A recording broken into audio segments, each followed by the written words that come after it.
हस्बुनल्लाहु निअमल वकील निअमल मौला व निअमन नसीर। बिस्मिल्लाहिर्रहमानिर्रहीम। अल्हम्दुलिल्लाहिल्लज़ी ला यब्लुगु मिदहतहुल क़ाइलून वला युहसी नअमाहुल आद्दून वला युअद्दी हक़्क़हुल मुज्तहिदून। अल्लज़ी लैसा लिसिफ़तिही हद्दुम महदूद वला नअतुम मौजूद वला अजलुम ममदूद। फ़तरल ख़लाइक़ बिक़ुद्रतिही व नशरर रियाह बिरहमतिही व वत्तदा बिस्सुख़ूरि मयदाना अर्दिही। सुम्मा सलातु वस्सलाम अला दाफ़ि'i जयशातिल अबातिल वद्दामिग़ि सौलातिल अदालिल अन्नूरिस साति वद्ज़ियाइल लामि अल मिनहाजिल बादी वल किताबिल हादी अल मशहूदे बिकअबा व हिजरतहु बितैबा मौलाना व मौला सक़लैन जद्दिल हसन वल हुसैन अबिल क़ासिम मुहम्मद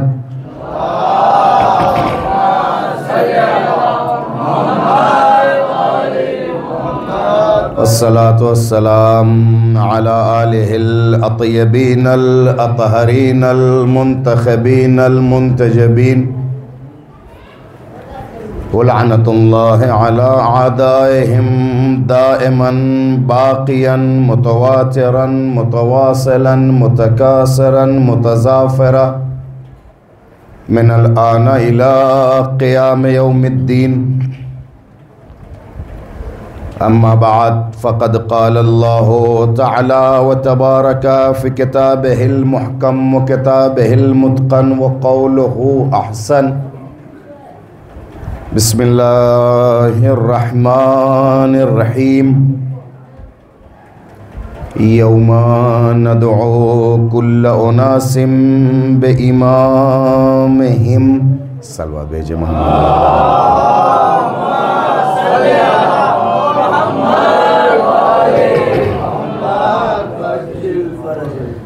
लायक़े सद एहतराम आज़ादारान मज़लूम करबला मातमदारान हुसैनी, इस आय करीमा के ज़ैल में हमारी और आपकी ये तीसरी गुफ्तगू है, जिसके ज़िम्न में हमने इस बात की कोशिश की और करेंगे कि हमको इमाम की ज़रूरत है या नहीं है, और अगर इमाम की ज़रूरत है जो कि है तो क्या हमको अपने इमाम को पहचानना ज़रूरी है या नहीं। इसलिए कि इंसान जिस चीज़ को हासिल करना चाहता है, पाना चाहता है, करीब होना चाहता है, तो उसको उसे पहचानने की ज़रूरत है, और अगर उसे वो नहीं पहचानता है तो वो चाहे जितनी कीमती चीज़ क्यों ना हो, ना उसे वो अहमियत देगा और ना उसकी वो कदर को जानेगा। लेकिन अगर वो पहचानता होगा उसे तो उसको अहमियत भी देगा। अगर वो चीज़ सीने से लगाने के लायक है तो सीने से लगाए रखे रहेगा। अगर वो चीज़ बहुत अहमियत की हामिल है तो उसके कदमों में गिरा रहेगा। आसान सी मिसाल ये है कि अगर आप अपने मुल्क के सरबराह को पहचानते हैं और उसके राह में आप खड़े हैं और वो मुल्क का सरबराह अगर आपके पास से गुज़रता है तो आपकी पूरी कोशिश ये होगी कि उसे देख लें, करीब से देख लें, और अगर मौका मिल जाए तो उससे कम से कम सलाम अलैक कर लें, और अगर आपके रवाबित ताल्लुकात, आपकी अप्रोच है तो उससे आप अपनी कुछ बात कह लें।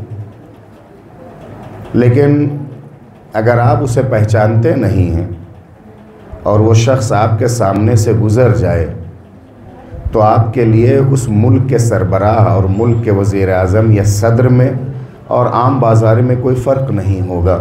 इसलिए चूँकि आप पहचानते नहीं हैं कि ये कौन है, वो आपके पास से आया और गुज़र गया, उस गुज़रने वाले सरबराह ममलकत को जब ये देखेगा कि इस आदमी ने कोई रिएक्शन नहीं दिया है मेरे देखने और गुज़रने पर, तो उसे एहसास भी होगा और अफसोस भी होगा। एहसास इस बात पे होगा कि इसने हमें देखा, कोई रद्द-ए-अमल, कोई रिएक्शन नहीं रहा, और अफसोस इस बात पर होगा कि ये हमें पहचानता नहीं है। जब किसी मुल्क का सरबराह कहीं से गुज़रे और लोग उसे देख करके, या फ़र्द या अफराद या लोग देखें, कोई रद्द-ए-अमल, कोई रिएक्शन न दिखाएं, तो उसे एहसास भी होता है और अफसोस भी होता है। रवायतें ये बताती हैं कि जो हमारे ज़माने का इमाम है वो हमारे दरमियान आता है, गुज़रता है, बैठता है, लेकिन चूँकि हम उसे पहचान नहीं पाते, लिहाजा उस इमाम को एहसास भी होता है और अफसोस भी होता है। अमीरुल मोमिनीन फरमाते हैं कि जहाँ कहीं भी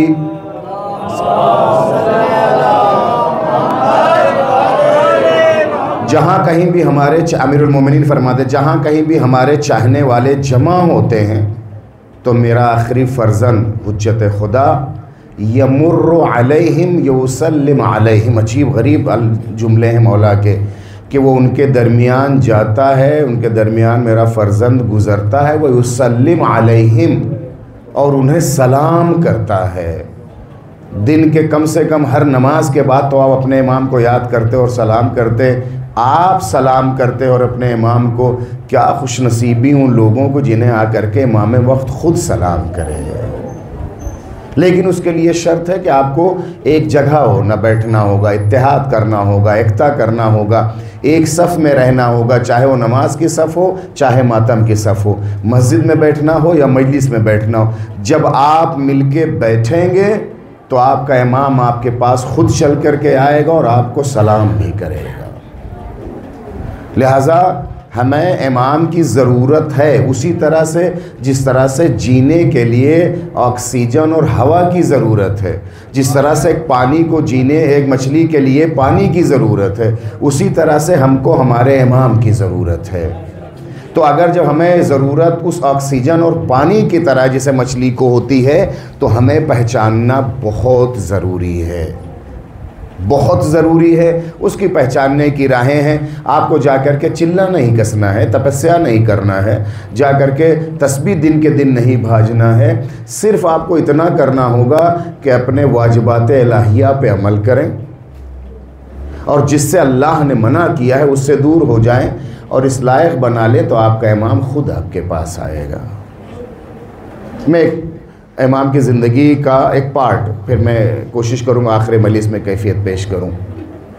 एक शख्स है जो इल्म रमल और इल्म जफ़र, एक ऐसा इल्म होता है जो इसमें हिसाब किताब होता है, उसको मैथमेटिक्स के हिसाब से लगा करके ये पता लगाया जा सकता है उसका नाम चाहिए और उसकी माँ का नाम चाहिए होता है। इल्मुल आदाद में एक इल्म है मुस्तकिल, उसके हिसाब निकाल करके ये पता लगा लेंगे कि ये आदमी कौन है, किस रंग का है, किस कद काठी का है, कहाँ रह रहा है, किस जगह पे रह रहा है, वहाँ का मौसम कैसा, वो इलाका कैसा है और इस वक्त वो कहाँ है। ये मुस्तकिल इल्म है। वो अहले बैत के चाहने वाले आलिम दीन एक इनायत कर दें, थोड़ा थोड़ा सा अभी से आप सिमट आए, बीच मजलिस में बड़ी तकलीफ़ होती जब आपको ज़हमत हम देते हैं। और आगे आ जाइए, आगे आ जाइए।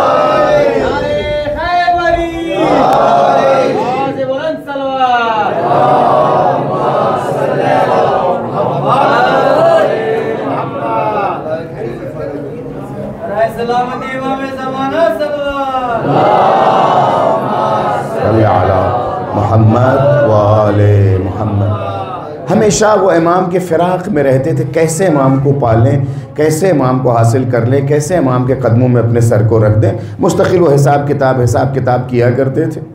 मस्जिद कूफा में एक दिन बैठे और उनका मशगला ही यही था, बस दुआ नमाज के बाद यही कि वो इमाम का अंदाज़ा लगाएं वो कहाँ हैं, कभी कहीं कभी के, लेकिन उनके दूसरस होते तो उनके पहुँच से बाहर होते तो नहीं पहुँच पाते थे। एक बार मस्जिद कूफा में बैठे हैं वो, और बैठ करके वो अपना हिसाब इल्म रमल के हिसाब से कर रहे थे। हिसाब जब लगाया उन्होंने तो देखा इमाम कूफे में हैं,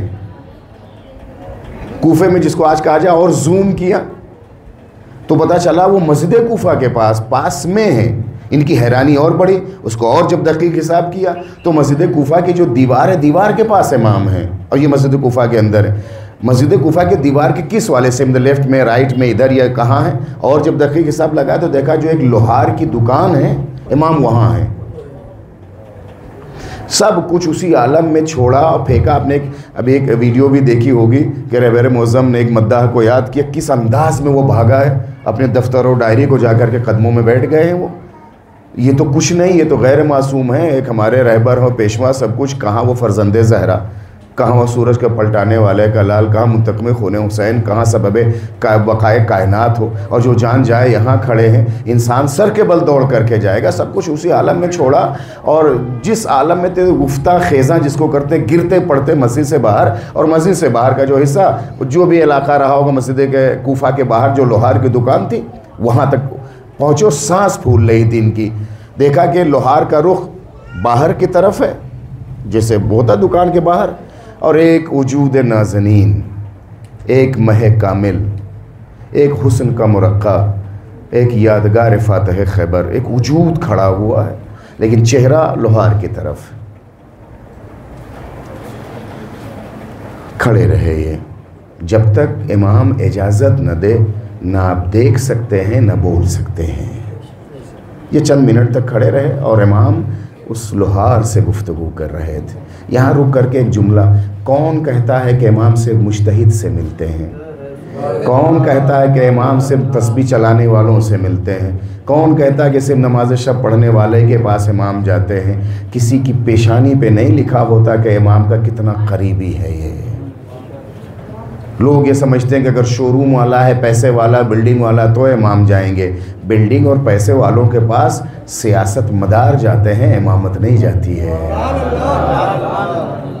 एक लोहार की क्या कीमत होती है आज हमारे समाज और माशरे में, लेकिन इमाम खड़े और इमाम उससे गुफ्तगू कर रहे हैं। जो असल पैगाम आप तक पहुंचाना चाहता हूँ, ये शख्स खड़ा है लेकिन बोलने की ताब नहीं, चूँकि इमाम वक्त की इजाज़त नहीं है, इमाम उससे गुफ्तगू कर रहे हैं। इतने में एक ज़ईफ़ा, एक बुढ़िया औरत आई, उसके हाथ में पुराना सा ताला था।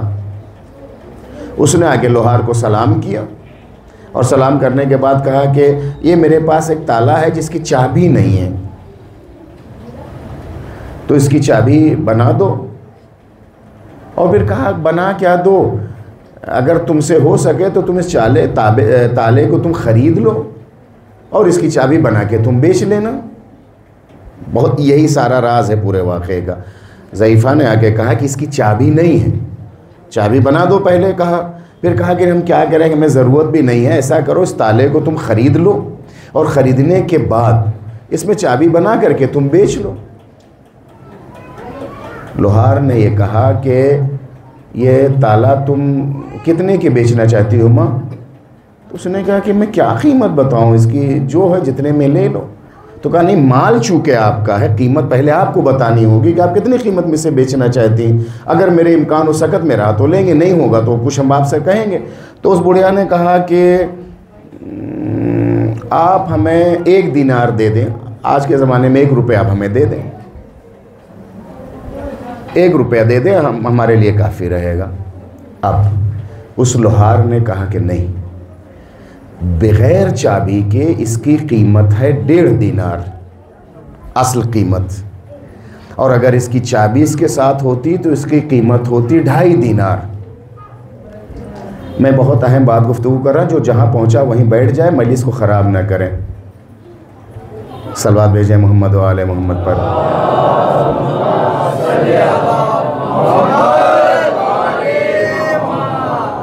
बुढ़िया ने कहा है उसको मैं 1 दिनार में आपको बेच देंगे, आप ले लीजिए। उस लोहार ने कहा कि बग़ैर चाबी के इसकी कीमत है 1.5 दिनार असल, चूँकि आप नहीं जानती हैं, चाबी अगर इसके साथ बन जाए तो इसकी कीमत होगी 2.5 दिनार। और मैं इसको 1.5 दिनार से कम में खरीदूंगा नहीं। जैसे लोहार ने कहा कि मैं इसकी, चूंकि इसकी कीमत 1.5 दिनार और आप एक में बेच रही हैं, आपको नहीं पता इसकी हकीकी कीमत क्या है, लिहाजा मैं 1.5 दिनार से कम में खरीदूंगा नहीं। अब इमाम पलटे और इमाम ने घूम करके इस आलिम दीन से कहा जो दिनों रात हिसाब किताब करता था, कहा सुनो, ऐसे बन जाओ तो हम खुद तुमसे मिलने के लिए आ जाएंगे। ऐसे बन जाओ हम खुद तुमसे मिलने के लिए आएंगे, तुम्हें हिसाब किताब करने की ज़रूरत नहीं होगी, तुम्हें इल्म का सहारा नहीं लेना होगा। अल्लामा बहाई के सिलसिले में यही मिलता है, वो भी इल्म रमल के बहुत बड़े आलिम दीन थे। जितने इमामों के रोज़े बने, आपकी खिदमत में अर्ज़ करूँ, जितने इमामों के रोज़े बने हैं नक्शे, जितने इमामों के रोज़े हैं पूरे, सारा नक्शा शेख बहाई ने बनाया है। इस्फहान का जो मीनार जुम्बान है, वो एक मीनार को हिलाइए दूसरा मीनार हिलता है, आप आएँ और देखें उसको। एक जीता जागता चमत्कार है, मौजज़ा तो हम नहीं कह सकते उसको, एक कारीगरी है, हुनरमंदी। सारे रोज़ों का नक्शा जनाब शेख बहाई ने बनाया है। अमीरुल मोमिनीन अलैहिस्सलाम के भी उन्होंने उस रोज़े का नक्शा बनाया, उसके बाद और उससे सारा ढांचा उसी पे असल, अब उसमें बढ़े और कमी होती रहती है, गलत असल स्ट्रक्चर उनका बनाया हुआ। जब जो असल दरवाज़ा अमीरुल मोमिनीन के ज़री के पास का जाने का है, हो सकता है आपने सुना, उन्होंने मेमार और मुतवल्ली से ये कहा था कि जब तक मैं ना कह दूं इस दरवाज़े को लगाना नहीं, और मैं जा रहा हूँ एक ख़ास दुआ और अमल करने के लिए। वो 40 दिन का अमल था। जब उनके जाने के 2 दिन, 10 दिन, 20 दिन बढ़ते गए दिन, तो देर होती जा रही थी और इमारत को बनना था, दरवाजे को लगना था। चंद दिन जब बच रहे थे 40 दिन में, तो अमीरुल मोमिनीन ने आके मुतवल्ली से कहा कि दरवाज़ा लगा दो। लेकिन शेख बहाई कह के कहते ख्वाब में अमीरुल मोमिनीन ने कहा, ना सोचा ख्वाब होता है। दूसरे दिन फिर अमीरुल मोमिनीन आए, लेकिन दरवाज़ा नहीं लगा। ताकीद की कि मैं तुमसे कह रहा हूँ दरवाज़ा लगा दो, तो भी ये डरे कि वो इतने बड़े आलिम दीन हैं, ख्वाब हो सकता है मैं गुनहगार हूँ दरवाज़े से। और उनका इमाम का क्या, तीसरे दिन इमाम ने कहा करके कहा कि मैं तुम्हें हुक्म देता हूँ, और जब शेख बहाई आए तो कहना अली ने कहा था कि दरवाज़ा लगा दो। दरवाज़ा लग गया। शेख बहाई जब वापस आए अपने अमल को मुकम्मल करने के बाद, तो देखा दरवाज़ा लगा। बहुत नाराज़ हुए मुतवल्ली और पूरी एडमिनिस्ट्रेशन पर, ये क्या किया, और मैं तो क्या करना। अमल कर ये रहे थे शेख बहाई कि उस अमल को मुकम्मल करने के बाद, जब वो अमल मुकम्मल करके जब वो दरवाज़ा लगाया जाता, तो कोई भी अगर गैर हलाली उस दरवाज़े को पार करता तो उसके नाक से खून गिरने लगता। अमीरुल मोमिनीन ने बहाई साहब के ख्वाब में आकर के ये कहा कि बहाई तुम्हारा अमल तुम्हें मुबारक हो, हम अपने आए हुए किसी मेहमान को रुसवा नहीं करना चाहते। ये एक सिलसिले इमामत है करम का। यही शेख बहाई साहब हैं, उसी आलिम दीन की तरह से हमेशा हिसाब किताब, इश्क़ मौला में बहुत बड़े आलिम दीन, बहुत बड़े फ़क़ीह, बहुत बड़े मुहद्दिस से। एक अपनी मिसाल उनकी शेख बहाई के मशहद में उनके कब्र, अल्लाह करे आप आए उनकी ज़ियारत करें, इमाम की ज़ियारत के बाद उनके कब्र पे भी जाए। इन्होंने भी हमेशा यही हिसाब किताब कर रखा था, मेरा इमाम कहाँ, मेरा इमाम कहाँ, मेरा इमाम का इंतज़ाम करते थे। सहन गदीर, अल्लाह करे आप आइए, मैं वहाँ पहुँचिए, देखिएगा मशहद में सहन है, एक सहन का नाम है गदीर, सहन गदीर। ये ज़री के पास बैठे हुए अपने दुआ मुनाजात में मशगूल थे। फिर एक बैग इन्होंने हिसाब किताब लगाया कि मेरा इमाम कहाँ है, मैं जान सकूँ, कम से कम ये तो जानूँ कि मेरा आका कहाँ, मेरा सैयद और सरदार कहाँ। इनके अंदाज़े के हिसाब और इल्म के हिसाब से सहन गदीर में इमाम बैठे हैं। फिर इन्होंने अपने आप को सब कुछ छोड़ा और उसी हालत में भागते हुए आए, तो देखा बिल्कुल सन्नाटा, एक सैयद बीच सहन में बैठा हुआ दुआ मुनाजात में मशगूल है। अब तो इनके ताबे ज़ब्त ना रहा, जिसको कहते हैं, फिर वही गिरते पड़ते, और बस इतना फासला रहा कि आदमी करीब पहुंच सके। वो वजूद उठा। उठने के बाद जब वो एक जानिब चला तो एक इधर, एक समत इधर, एक इधर, एक वक्त में 4 वो सैयद 4 रास्तों में तकसीम हो गए। ये समझ गए कि मसलहत नहीं है। वापस आए, फिर ज़री के पास बहुत गिरिया किया, बहुत गिरिया करते रहे। इमाम रज़ा सलाम के ज़रिए पाक के पास इमाम से मुतवस्सिल, फिर इनकी आँख लग गई, रोते रोते रोते इमाम ने ख्वाब में आके कहा कि बहाई हम तक इल्म के ज़रिए पहुँचने की कोशिश ना करो, अमल के ज़रिए पहुँचने की कोशिश करो। मेरे अजीज़ों, मेरे दोस्तों, मैं फिर ये कहूँगा, किसी किताब में ये नहीं लिखा कि इमाम से मुज्तहिद से मिलते हैं। किसी किताब में नहीं लिखा कि बहुत बड़े डिग्री वाले और इल्म वाले जिसने सैकड़ों हज़ारों किताबों को लिखा और पढ़ा उससे मिलते हैं। इमाम इल्म वाले से ही नहीं बल्कि अमल वाले से मिलते हैं। जब आपकी तन्हाइयाँ हो तो रकात नमाज पढ़िए और अपने इमाम से गुफ्तगू करिए। मुमकिन नहीं कि आपका इमाम आपसे गुफ्तगू न करे, मुमकिन नहीं मौला आपके बातों का जवाब न दे। हाँ, ये नहीं होगा कि रूबरू आपके पास बैठे, जो आप बातें कहते जाएंगे, जो जहन में इल्हाम और दिल में जो बातें उतरती होंगी वो उस यूसुफ़ ज़हरा की जानिब से होगा जिससे आप कुछ कह रहे होंगे। इमाम का वजूद हमारे लिए ऑक्सीजन और हवा की तरह से है, हमारे लिए एक मछली के लिए पानी की तरह से है। तो जितनी शिद्दत उसके जीने के लिए होती है, अब आप हमें बताएं कि हम कितनी बार याद करते हैं और किस तरह से याद करते हैं। क्या हमारा वजूद वैसे ही याद करता है जैसे याद करना चाहिए, या सिर्फ नमाज के बाद 3 बार उंगली उठा करके सलाम करके चले जाते हैं? इस पर हम और भी मज़ीद गुफ्तगू करेंगे, लेकिन सिलसिले को आगे बढ़ाते हैं। इमाम को पहचानना ज़रूरी है, देखना कमाल नहीं है इमाम को। फिर ये कहूँगा, हम सबकी तड़प होती है काश मौला का दीदार हो जाता है, काश मौला का दीदार हो जाता है, काश मौला का दीदार हो जाता। इमाम को देखना कमाल नहीं है, इमाम को पहचानना कमाल है।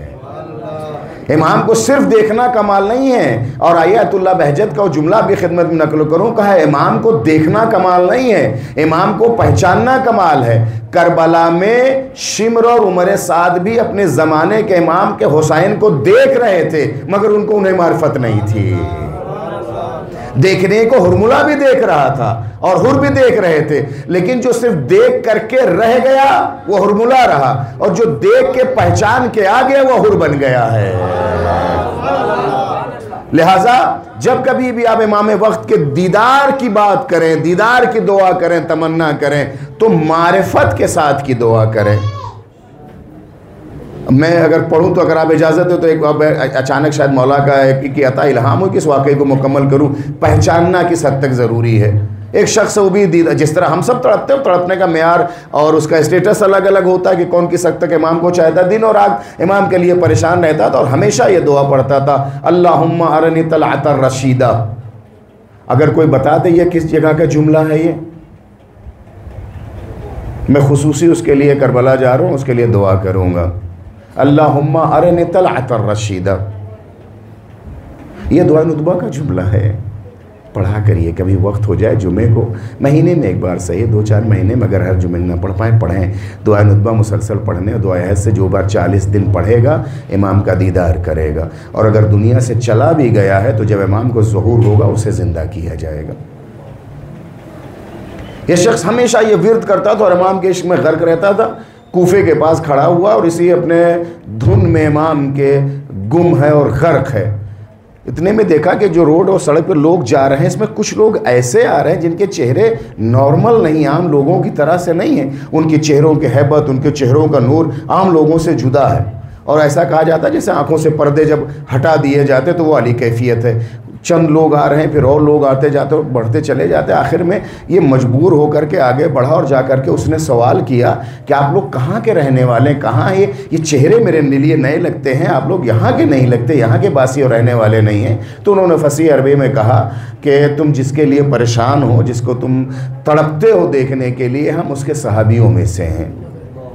अब तो इसके हाथ पांव फूल गए कि मेरे अल्लाह, अच्छा कब, कहाँ, कैसे, कहाँ है? कह रहे जहाँ तुम खड़े हो बिल्कुल यहीं खड़े रहना। और कुछ दूर देर के बाद ये जो आ रहा है पूरा काफ़िला, इस काफ़िले के जब बीच का हिस्सा आ जाएगा तब तुम्हारा वो इमाम, तुम्हारा मुर्शिद, तुम्हारा रहनुमा, तुम्हारा माशूक़, तुम्हारा महबूब आ रहा है। अल्लाह अगर कोई हमें बता दे कि तुम्हारा इमाम बस आने वाला है, हम तो अपने हाथों से दीदे नोच करके ज़मीन पर रख देंगे, मौला इस पे से गुज़र जाएं आप। दम ब खुद वो खड़ा हुआ है। अब आ रहे लोग, गुजरते जा रहे हैं, गुजरते जा रहे हैं। आखिर में देखा दिन में एक चमकता हुआ चाँद और ताबानियों के साथ एक सूरज बढ़ता हुआ चला आ रहा है। करीब जैसे आता जाता है, नूर में इजाफा होता जा रहा है, इसके जिस्म में लर्जा और राशा पैदा होता चला। जिसके लिए मैं तड़प रहा था अपने महबूब के लिए, अपने माशूक के लिए, वो तो बस आ रहा है, वो आया इतना करीब और करीब और करीब और करीब। जहाँ ये खड़ा हुआ था इमाम, वहाँ तक जब पहुँचे तो उसके सामने से जब गुज़रे तो इमाम ने सिर्फ एक नज़र उसे देखा और आगे बढ़ गए। ज़बान गुंग हो गई, कुछ बोल ना सका। जब इमाम गुज़र के निगाहों से ओझल हो गए, बेचैनी अजब थी। तो वो जिसने कहा था कि तुम्हारा इमाम आने वाला, वो शख्स वापस आके कहा देखा, कहा कि हाँ देखा, लेकिन इमाम ने हमसे कुछ कहा नहीं। मेरी जानिब एक नज़र डाली और डाल करके इमाम चले गए। तो कहा तुम तो सिर्फ यही दुआ करते थे ना, अल्लाहुम्मा अरितल आतर रशीदा, सिर्फ मुझे दिखा दे, सिर्फ दिखाने की तुम बात कर रहे थे, अल्लाह ने तुम्हारी दुआ कबूल करके दिखा दिया। बस जब दुआ करें कि मेरे अल्लाह दिखा नहीं दे, मिला दे, मेरे मौला मेरे अल्लाह मुझे इज़्ने तकल्लुम दे दे कि मैं अपने उस करीम से कुछ कह सकूं, उसके कदमों में गिर सकूं। तो इमाम को सिर्फ देखना कमाल नहीं है, पहचानने की ज़रूरत होती है। मार्फत की उन हदों पे आपको जाना होगा जहाँ पहुँचने के बाद मेराज को मेराज मिल जाती है। मार्फत के लिए उम्र की भी कैद नहीं है। आइए मैं आपके जहनों को कहीं और लेकर के चलूँ, और इंशाल्लाह सिलसिला में मेरी कोशिश होगी कल दूसरे रुख से फिर इमाम वक्त पे गुफ्तगू करूँगा। शरीफ भाई आगे आ जाइए, आ जाइए। बर मोहम्मद व आले मोहम्मद सलवात।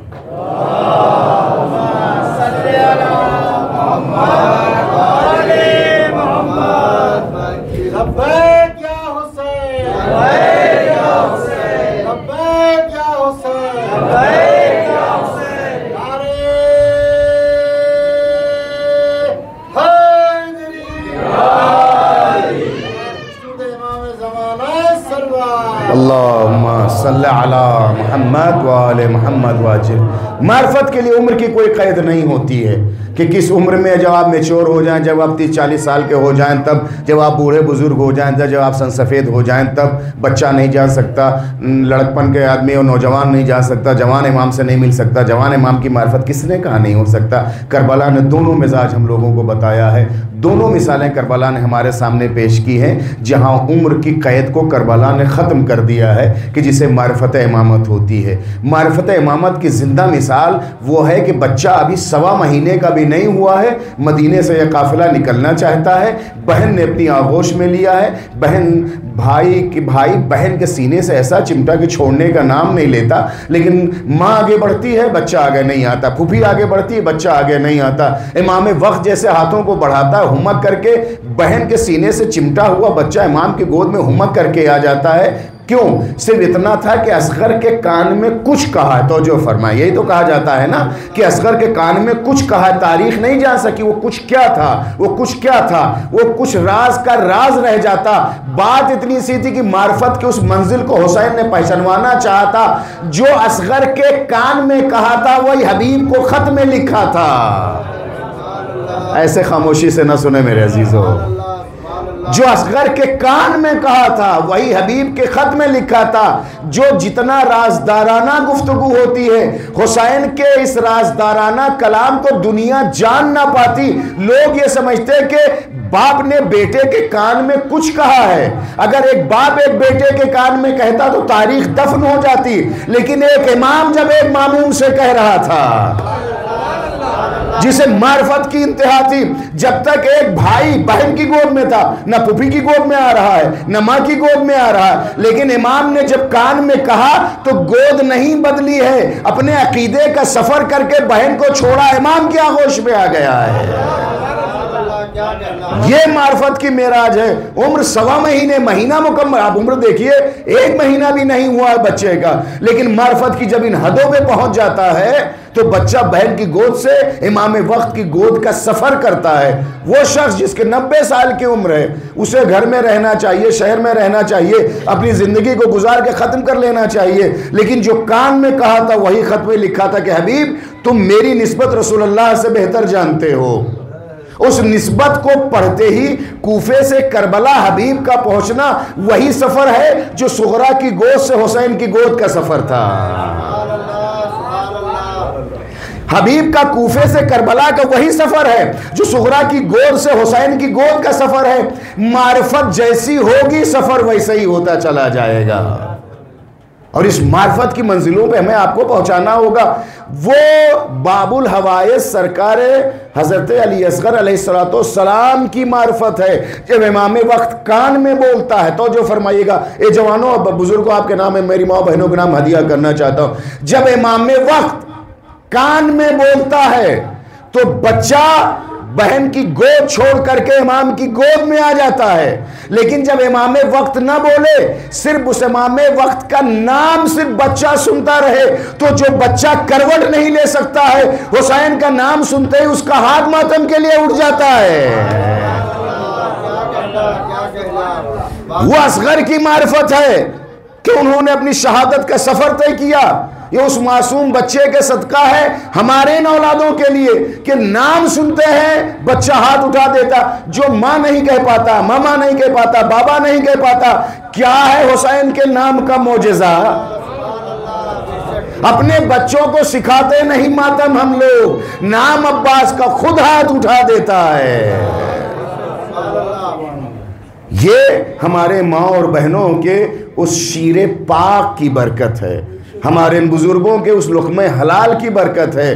बोल नहीं सकता, करवट नहीं ले सकता, घुटनियों नहीं चल सकता है, लेकिन वो तड़प कहाँ से आ जाती है। साल डेढ़ साल का बच्चा, साल भर के अंदर का बच्चा होता है और वो मातम करने लगता है। आप ये जानते हैं कि जो करवट नहीं ले सकता, फिर नजर करूंगा, जो बच्चा करवट नहीं ले सकता उसका हाथ मातम के लिए कैसे उठ जाता। लोगों को ये समझ में ना आता। अगर करबला के असगर की ये तारीख हमारी निगाहों के सामने ना होती, जो बच्चा झूले में करवट ले नहीं सकता था, हुसैन ने आवाज दी, अपने आप को झूले से गिरा के बताया कि इमाम वक्त आवाज तो उम्र नहीं देखी जाती है। इस मारिफत को और इमाम की जरूरत को हमें जानना और समझना होगा। और जिन्होंने अपने इमाम को पहचान लिया है उन्होंने मंजिलों को तय कर लिया है। छठे इमाम के दौर में एक शख्स आके कहता है कि आका, हमें इमाम की ताकत, पावर और इख्तियार बताए कि इमाम के इख्तियारात कितने हैं। आप थक तो नहीं रहे इस मौजूआत से? सर आहिस्ता हिला रहे हैं।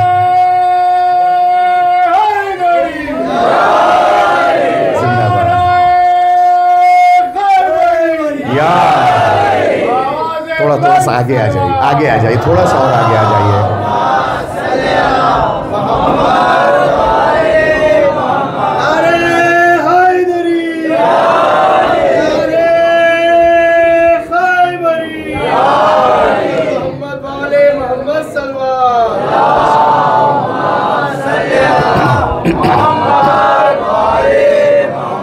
छठे इमाम की बारगाह में आके कहता है, इमाम कूफे में हैं और वहाँ तो फुरात नहीं, दजला है, दरियाए दजला।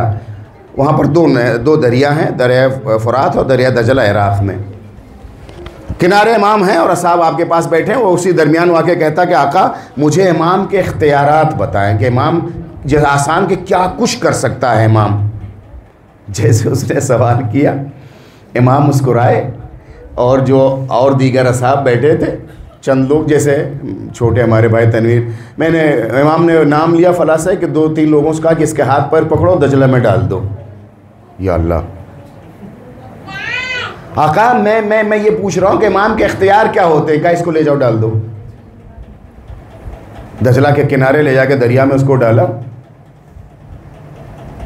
और अजीब इत्तेफाक ये था कि इसे तैरना भी नहीं आता था। किनारे डाला, वो कैसे जैसे उसने हाथ पैर मारा वो निकल के आ गया। उसी गीले लिबास में टपकते पानी में हाथों को जोड़ के कहा, आका मैंने ये पूछा था कि एक इमाम के इख्तियार क्या होते हैं। इमाम ने फिर इशारा किया, उसको थोड़ा और दूर ले जा करके डालो। फिर वो अमल अंजाम दिया गया। फिर कैसे उसने ये कहा जाए जान बचाई, जान बचा के आया। आका ये मैंने 2 बार आपसे पूछा, मैं कहता इमाम के इख्तियार बताएं, आप हमें दरिया में डलवाए दे रहे हैं। जो लोग यहाँ तक वाक़या सुनेंगे, जो अहले बैत के दुश्मन हैं, वो कहेंगे लो और मानो। वो दरिया में डाल देता है तुम्हारा इमाम। लेकिन इसके आगे सुनना, आधे रास्ते में न रह जाना, वरना आधे रास्ते वाले अभी तक आधे रास्ते में हैं। आखिरी बार जब हुआ और आकर के हाथों को, लेकिन क्या कहना इसकी मोहब्बत का, बार बार दरिया में डाला जा रहा है मगर इमाम से दूर नहीं हो रहा है। होना यह चाहिए था कि पहली बार भाग जाता। इनसे हम सवाल कर पूछने आए, हमारी जान लेने पे तुले हुए। आले मोहम्मद जान पहनाते हैं, जान लेते नहीं है। तीसरी बार इमाम ने मुस्कुरा के कहा, अल्लाह जाने इमाम की मुस्कुराहट पर कितना उसको एतमाद था। बार बार मौत के मुंह में डाला जा रहा था, लेकिन वो इमाम की मुस्कुराहट पर यकीन था उसको। तीसरी बार कहा, इसको इतना दूर दरिया में डालो कि ये अपने हाथों फिर ये चल के आ ना सके, अपने पैरों चल के आ ना सके, तैर के आ ना सके। फिर लेके तारीख ने लिखा है कि उसको काफी दूर दूर मौजों में ले जाकर, दजला अगर आप देखिए इस वक्त भी कितनी भारी नदियों में से है, दजला के काफी दूर लिखा कि काफी गहरे में जहां तक इम्कान था ले जाके उसको डाल दिया और डाल करके इसे वापस आ गए जो जाने वाले थे इमाम के पास। अब वो कभी डूबता है कभी उभरता है, उभर करके सिर्फ एक आवाज देता है, मौला मेरी मदद करिए। 2 बार जब वो निकल के आया था अपने सहारे निकल के आ जाता था। उसके बाद जब उसको गहरी लहरों में डाला है तो कभी डूबता है, तैरना भी नहीं आता, जिस तरह आपने डूबते देखा होगा, कभी पानी पी लेता और हल्की सी सांस जब जान लगा के ऊपर आता, मौला मेरी मदद करिए। चंद बार आवाज देने के बाद तारीख ने देखा कि लोगों की पलक भी नहीं झपकी। हुआ क्या, वो आकर के जहां से इसको उठा के ले जाते थे भीगे कपड़े में वहां बैठा हुआ है। वो भीगे कपड़ों में उन्हीं लोगों के पास बैठा है।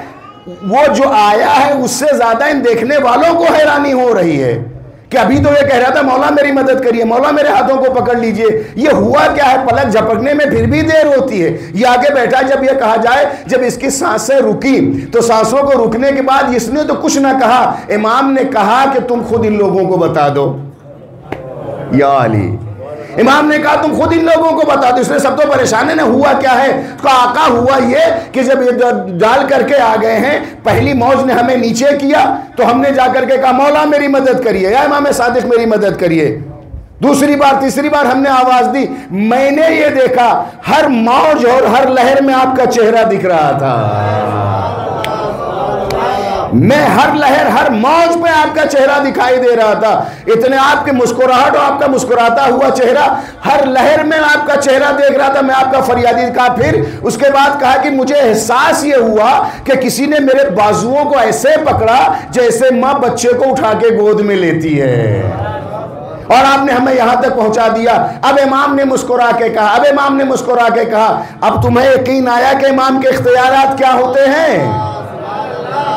अब मेरे जुमले हैं, वो सोचने वाला पूछने वाला ये पूछना चाहता था कि इमाम के इख्तियारात क्या है, इमाम के इख्तियारात क्या। इमाम ने बता दिया, डुबाने वाले दुनिया हो सकती है, बचाने वाला तन्हा इमाम है। सलवात भेजे मोहम्मद और आले मोहम्मद पर।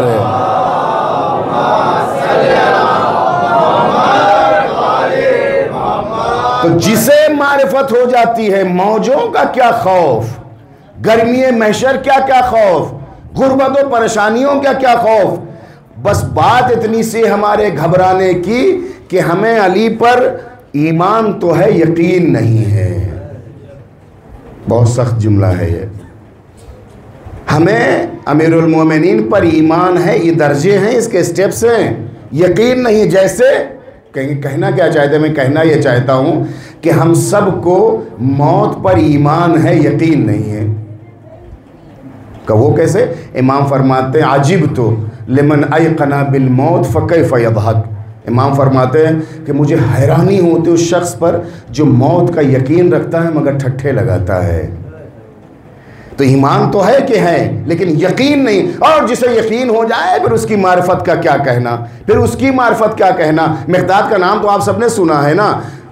ये ईमान के कौन से दर्जे पर फायज़ हैं? कहेंगे क़िबला आज आपने क्लास ले ली मजलिस के बजाय। चलिए जिसमें दर्जे सलामत रहे। 8वें पे और 9वें पे कौन है? या अली। और आखिरी पे आप लोग के ईरानी है एक, वो तो याद रहेगा। सलवात भेजे मोहम्मद वाले मोहम्मद पर।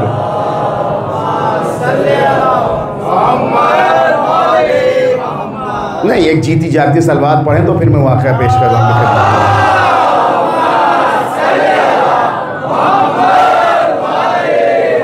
मिक़दाद की ज़िंदगी में ये मिलता है, तमाम असहाबे अमीरुल मोमिनीन अपनी जगह सराखों पर हैं, हत्ता कि अबू ज़र और सलमान, लेकिन जनाब मिक़दाद के सिलसिले में मिलता है कि हम जब भी मौला की बारगाह में होते थे, मौला फ़र्श पर हैं, मिंबर पर हैं, जबकि मदनी ज़िंदगी में मौला को तो मैं मिंबर मैसर नहीं हुआ, तो उस ज़िंदगी में मौला जनाब मिक़दाद का उसूल ये था कि अमीरुल मोमिनीन के सामने दो जानू, जिस तरह तशहुद में बैठते हैं, दो जानू उसको कहा जाता, बैठते थे और मिक़दाद का हाथ हमेशा तलवार के कब्ज़े पर रहता था और इमाम को भर नज़र देखा करते थे।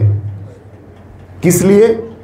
कि आका है मेरा, मौला है मेरा, सैयद व सरदार है मेरा, ये अगर हुक्म देंगे तो इनके लिए मैं तलवार चला करके इनका हक़ ले आऊँगा। हम तलवार के कब्ज़े पे हाथ है लेकिन निगाहें वक्त के इमाम पर है। असल मौलाई वो है जो अपने जज्बात से ना सोचे, इमाम वक्त के हुक्म का इंतज़ार करे। असल मौलाई वो है जो इमाम वक्त के हुक्म का इंतज़ार करे। अगर इमाम मासूम जिंदा है तो उसके हुक्म की पैरवी करे, अगर इमाम मासूम जिंदा नहीं है तो उसके नायब मुज्तहिद का मुंतज़िर रहे।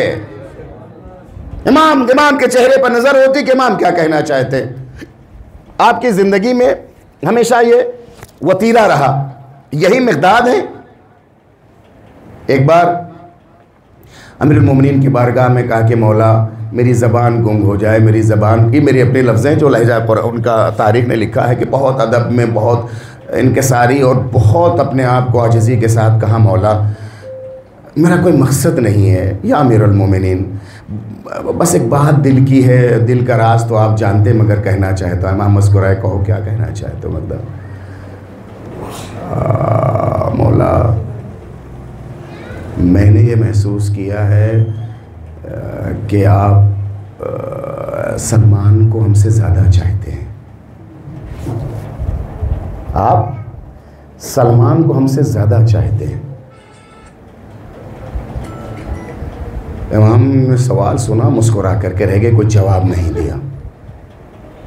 अब वो दिन बीता हो, तारीख़ ने नहीं लिखा वो दिन बीता या चंद दिन बीते, करीब जो जहन के जो तारीख़ दरायत से जिसे तौला जाए, शायद वो दिन मगरिब का वक्त आया, नमाज अदा हुई, वक्त गुज़र गया और जैसे ही मस्जिद वापस आया अमीरुल मोमिनीन, मस्जिद से घर आए मदीने में,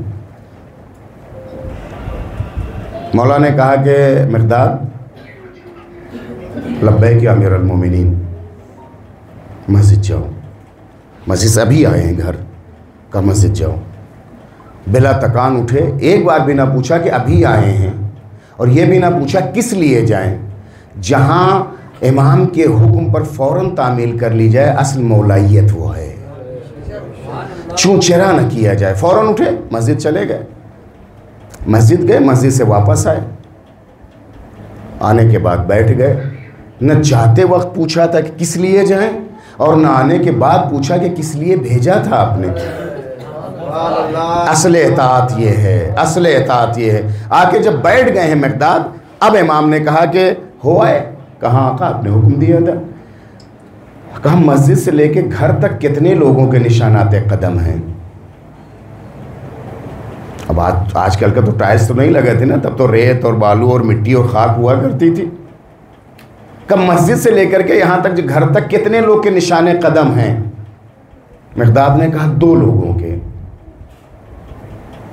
कब मस्जिद से हम लोग वहाँ से निकल के घर तक आए कितने लोग हैं। कहा 3 लोग।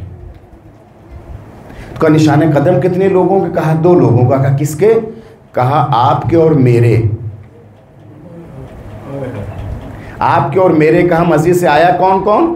कहा आका आप थे, मैं था और सलमान। कैसे बयान करूं आपके सामने। निशाने कदम कितने लोगों का। कहा 2 के। कहा मेरे और आपके। और कहा कि निकले का। कहा 3, आप, मैं और सलमान। कहा सलमान के निशाने कदम नहीं मिलते। अब अमीरुल मोमिनीन ने मुस्कुरा के कहा कि मिक़दाद, सलमान ने वहीं कदम रखा है जहां मैंने रखा है। वहां से लेके यहां तक सलमान ने वहीं कदम रखा है जहां मैंने रखा है। पैगंबर का कलमा पढ़ के लोग मुसलमान होते हैं, लेकिन अली के नक्शे कदम पे चल के इंसान सलमान बनता है। ये जब मारिफत हो जाएगी हमको और आपको, ठीक है अगर इमाम वक्त हमारे सामने उस वक्त मौजूद नहीं है, लेकिन उसका कौल तो है, उसकी हदीस तो है, उसका फरमान तो है, जो उसने कहा है उसको करें, जो उसने कहा उस पर अमल करें। अब जो मैं बात कहने जा रहा हूँ इमाम की मार्फत के साथ साथ जिम्मेदारियों को समझने के लिए, ये पर्दे के पार हमारी माओ बहनों और बहुओं और बेटियों के लिए है। एक दिन की शादीशुदा है औरत, ज़िंदगी की पहली सुबह होती है शादी के बाद की ज़िंदगी की, मज़दूर है ये शख्स, घर से तैयार होकर निकलता है मज़दूरी के लिए। अहलिया अपनी खंदा पेशानी और अपने उस हया और शर्म के साथ एक दिन की ज़िंदगी के अपने ज़िंदगी के सरताज से खुदा हाफिज़ कहा और दुआ दी कि आप जाइए, अल्लाह करे कि आपकी रोज़ी लग जाए। ये शख्स जाता है, मज़दूर है और इत्तेफाक है कि मज़दूरी नहीं लगी। जैसे आप किसी बिज़नेस के लिए घर से निकल के जाते हैं और ऐन इम्कान है कि उस दिन 1 रुपए के में आपका सौदा ना हो, आपकी बोहनी तक भी ना हो। जब वो लौट रहा था, जब एक वक्त होता कि भाई अब तो इम्कान नहीं है मज़दूरी का, जब वो लौट रहा था तो उसके जहन में ख़्याल आया कि अभी तो ज़िंदगी की आज पहली सुबह हुई है और आज ही मेरी रोज़ी नहीं लगी, क्या होगा, मैं किस मुंह से अपनी बीवी के सामने जाऊंगा। ऐसे वक्त में ये हमारा नहीं, बाज़ गंदीदा बदबूदार समाज उस औरत को सबसे पहले ब्लेम करता था, इसके कदम अच्छे नहीं है, इसकी वजह से पहले ही दिन मर्द की रोज़ी नहीं लगी है। यही होता है ना, सबसे पहले उस बेचारी औरत को बदनाम किया जाता, रोज़ी बीवी के हाथ में नहीं है, अल्लाह के हाथ में है। उसके सबब, उसकी दुआ, उसकी वजह से हो जाए, अल्लाह उसको बढ़ा करके दे दे, उसके आने की वजह से दे दे। रोज़ी बीवी के हाथ में नहीं है, वो अल्लाह के हाथ में आया। लेकिन जिस खंदा पेशानी के साथ, खुशरूई के साथ उसको रुखसत किया था, जब आया तो उसी हिसाब से उसका इस्तकबाल किया, जो उसको मैसर था उसने पानी और खाना उसको पेश किया। दूसरे दिन फिर ये जब जाने लगा तो उसी अदब व एहतराम के साथ रुखसत किया और दुआ की कि आप जाइए। गया, किस्मत की ख़राबी ही कहिए या इत्तेफाक, फिर उस दिन की इसकी रोज़ी नहीं हुई। वापस आया, अब तो कल के हिसाब से आज बेचैनी और बढ़ी हुई है कि आज नहीं, आज तो दूसरा दिन हो गया है। आया, चेहरा उतरा हुआ था, लेकिन उतरे हुए चेहरे को शौहर के देख करके उस खातून ने मुस्कुरा के इस्तकबाल किया, पूछा तक नहीं कि क्या हुआ है। एक थका हुआ बाप, भाई और शौहर अगर घर में आए, जो खंदा पेशानी के साथ सवाल किए बगैर थकन दूर कर सकती है, वो घर की औरत है। और आते ही अगर सवालों की बौछार कर दिया जाए तो वो लाखों का भी सामान लाया हो, एसी में भी बैठ के आया हो, उसकी थकन दूर नहीं होगी, थकन में इजाफा हो जाएगा। हमारे बहुत सारे जवान बहुत डर के सर हिला रहे, तुम्हारे हक में बात कर रहे हैं। ताहिर भाई सर सलवात भेजा दिए कस के।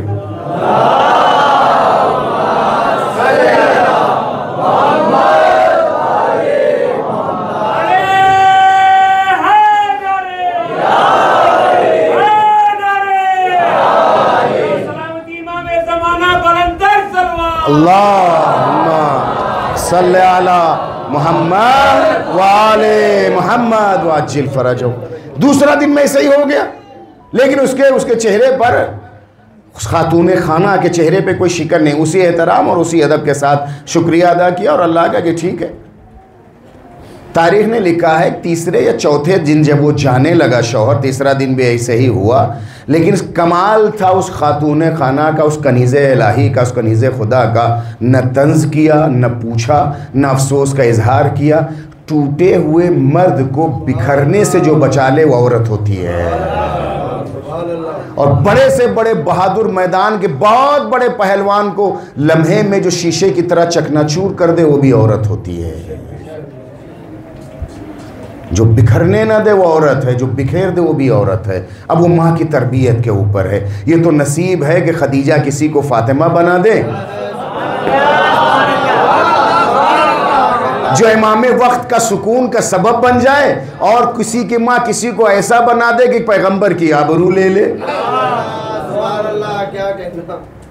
जब अब यहाँ असल यही क्लाइमेक्स और जान है इस वाक़े की। और मेरी माँ बहनों के नाम एक पैगाम, और आपके साथ साथ आखिरी बार जब वो चौथे पांचवें दिन जब वो मजदूर बेचारा जाने लगा घर से, जब वो निकलने लगा, जाते हुए ही आज इसका चेहरा उड़ा हुआ कि शायद फिर आज वही हो जाएगा।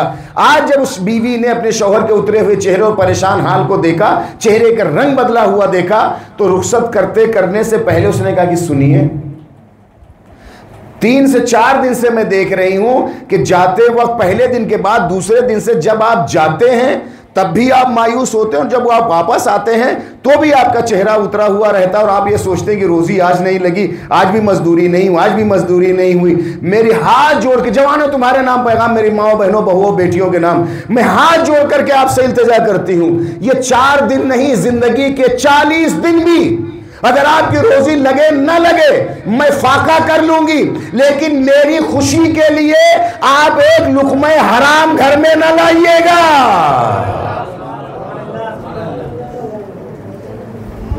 शौहर, बाप, भाई, बाजार, मार्केट, मजदूरी, कहीं काम काज पर है, फोन पे फोन, मैसेज पे मैसेज, लिस्ट की लिस्ट जाती है, उसके नीचे लिखा रहेगा अगर मुमकिन हो तो ले आइएगा, अगर इम्कान में पाया जाता हो तो लेकर के आइए, वरना ऐसा ना हो जाए कि कर्ज में डूब करके लेके आए, कहीं से सूद और रिबा पर लेकर के आए, खुदा न खास्ता किसी का माल हराम लेकर के आए। उस जहर लाने से बेहतर है कि इंसान भूखा रह जाए। और ये करबला ने हमें पैगाम दिया है। वक्त का इमाम निकला ही इसीलिए था कि जो हराम इलाही हलाल किया जा रहा था, जो हलाल इलाही हराम किया जा रहा था। बस चंद मिनट और, जो आंखें बंद हो रही ज़रा खोल दे उन्हें, मिलजुल के भेजें, जो सोने वाले हैं वो जग जाएं।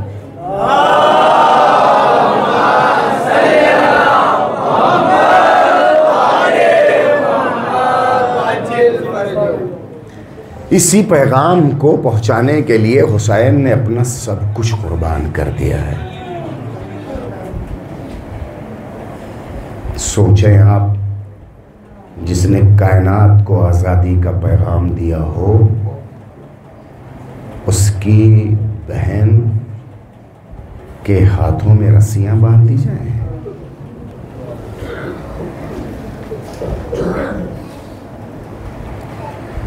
उसकी नन्ही सी बच्ची के गले में रिस्माने जुल्म बांध दिया जाए। मगर क्यों ऐसा किया इमाम ने?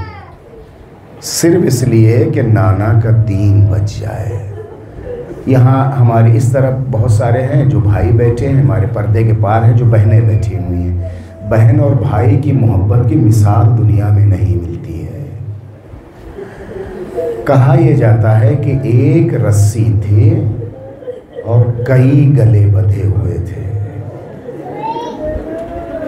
और जो के गले बांधे गए थे सबका कद बराबर नहीं था। उसमें एक ऐसी भी बच्ची थी जिसकी उम्र सिर्फ 5 बरस की थी। सैयद सज्जाद के भी बाजुओं में भी रस्म थी। तारीख ने लिखा है कि जब कभी भी इमाम सज्जाद सीधे खड़े होने चाहते थे तो सकीना के गले की रस्सी तंग हो जाती थी, इमाम फौरन रुकू के आलम में चले जाते थे।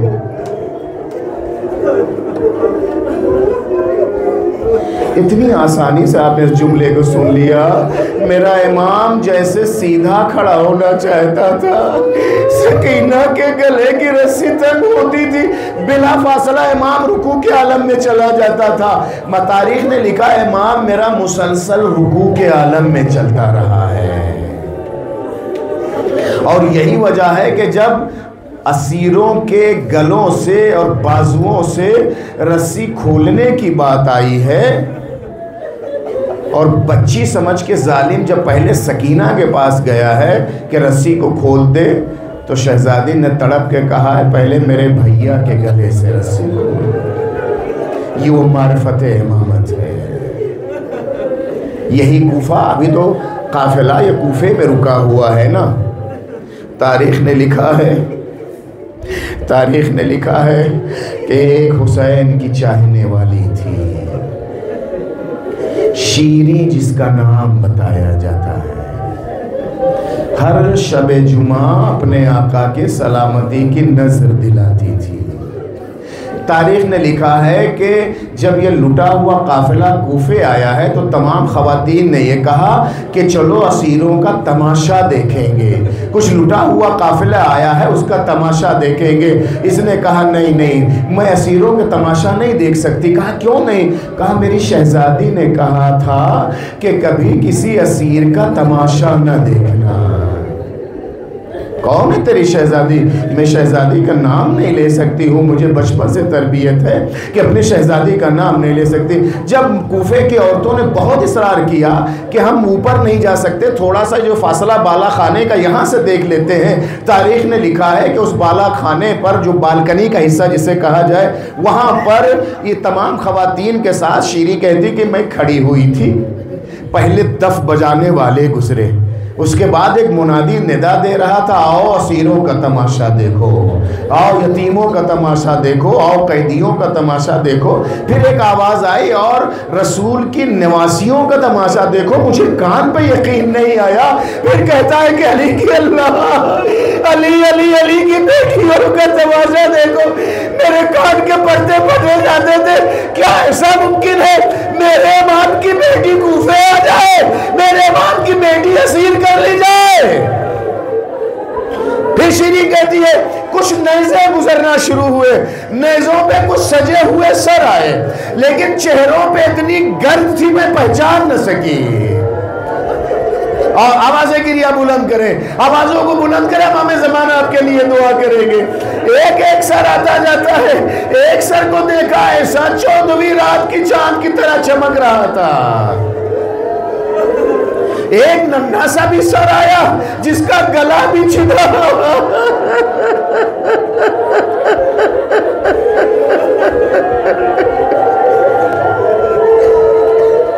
नन्ही नन्ही जिसके जुल्फे थी। अरे 6 महीने में ऐसा चांद की तरह खिला, मैं पहचान न सकी कि कौन है। अब आप बर्दाश्त करेंगे? इतने में मैंने देखा एक कैदी आ रहा है जिसके हाथों में हथकड़ियां हैं, पैरों में बेड़ियां हैं, गले में खारदार तोक है, और जो जुमला कहा शीरी ने, कहा 25 साल का बूढ़ा लग रहा था। ये जवानों तुम्हारी आवाज नहीं बुलंद हो रही है, तुम्हारा कोई मर जाए तो सर को झुका के शर्मा के ना बैठोगे ना, ऐसे गिरिया करो। ज़हरा के लाल का मातम कर रहे हैं आप। वो सराय अहले हरम का तुम्हारे इमाम की बेटी बेरेदा हो गई है।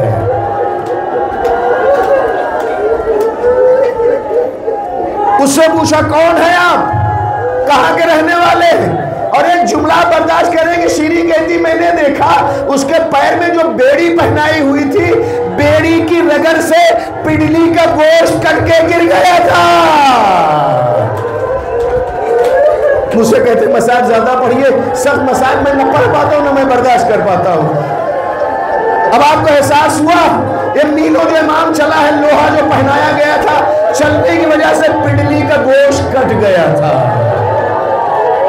मैंने हाथों को जोड़ के कहा आका कौन है आप, कहां के रहने वाले हैं, क्यों असीर कर लिया? सर ना उठाया, ऐसे हाथ से इशारा कर दिया पीछे आने वाली बीबियों की जानिब। आमादा हो तो मैं मसाइब आगे बढ़ाऊं। शीरी कहती है हमारी गुजरती रहे, हमारी आके ठीक मेरे उस बाला खाने घर के सामने रुकी। उसमें एक दराज कद बीबी बैठी हुई थी जिनका कद लंबा था, चेहरे पे बालों से पर्दा किया हुआ था, और उस बीबी की आगोश में एक बच्ची बैठी हुई थी जिसके कान की लवें जख्मी थी, जिसके रुखसार नीले थे, जिसके कुर्ते का दामन जला हुआ था। उसने उस मुहज्जबा जिसने अपना हिजाब अपने बालों से कर रखा था, उस जानिब देखा, फिर सर को झुका लिया, देखा फिर सर को झुका लिया। उस बीबी ने उस बच्ची से कहा बेटा कुछ कहना चाहती हो? नहीं फूफी अम्मा। नहीं मेरे लाल कुछ कहना चाहती हो? नहीं नहीं नहीं फूफी अम्मा कुछ नहीं। ए जाने पे दर कहो तो, ए फूफी अम्मा अगर एक घूंट पानी मिल जाए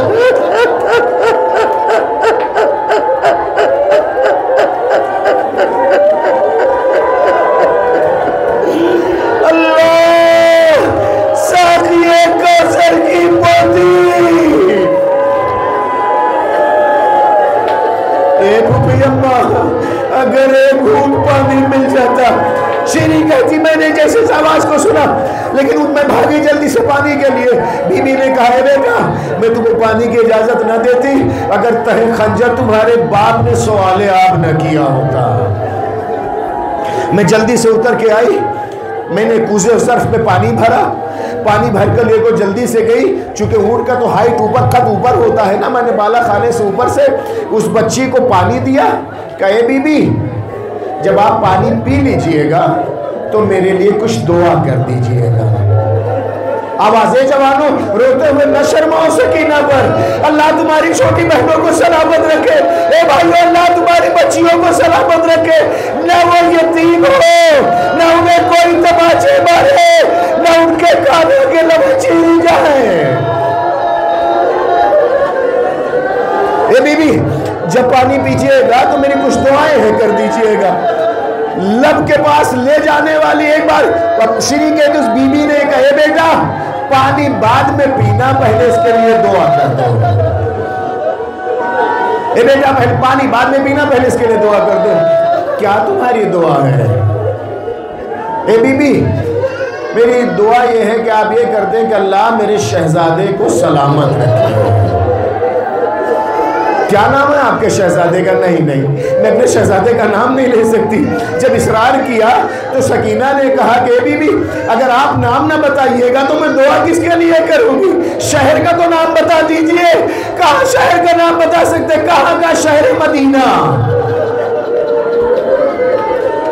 कहती वो दराज कर बीबी के जिस्म में एक इनकलाब लर्जा पैदा हुआ। तरफ में पूछा शहर मदीना में किस महल्ले के रहने वाला शहजादा? कहा महल्ले बनी हाशिम। नाम तो बता दे। नहीं मैं अपनी जबान से अपने शहजादे का नाम नहीं ले सकती है। अब उस दराज कर बीबी की एक आवाज आई, शीरी तुम जिस शहजादे की सलामती को है, अल्लाह जिस शहजादी की सलामती की दुआ करा रही हो वो के नेज़ा पे सजा सर है। ये जो सकीना बैठी है ये तुम्हारे शहजादे की बेटी।